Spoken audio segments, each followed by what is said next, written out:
بسم اللہ الرحمن الرحیم۔ رسول اللہ صلی اللہ علیہ وآلہ وسلم نے فرمایا، روزانہ انسان کے ہر قدم جوڑ پر صدقہ لازم ہے۔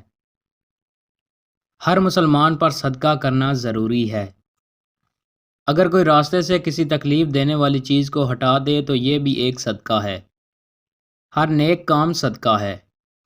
اگر کوئی مسلمان کسی درخت کا پودا لگاتا ہے اور اس درخت سے کوئی انسان یا جانور کھاتا ہے تو لگانے والے کے لیے وہ صدقہ ہوتا ہے۔ اگر کوئی شخص انسانوں کے درمیان انصاف کرے تو یہ بھی صدقہ ہے۔ جو شخص اپنے ساتھی سے یہ کہے کہ آؤ جوا کھیلیں تو اسے صدقہ دینا چاہیے۔ بہترین خیرات وہ ہے جس کے دینے کے بعد آدمی مالدار رہے۔ پھر صدقہ پہلے انہیں دو جو تمہاری زیر پرورش ہیں۔ دوستوں، مزید اچھی ویڈیوز کے لیے ہمارے چینل کو سبسکرائب لازمی کریں۔ بہت شکریہ۔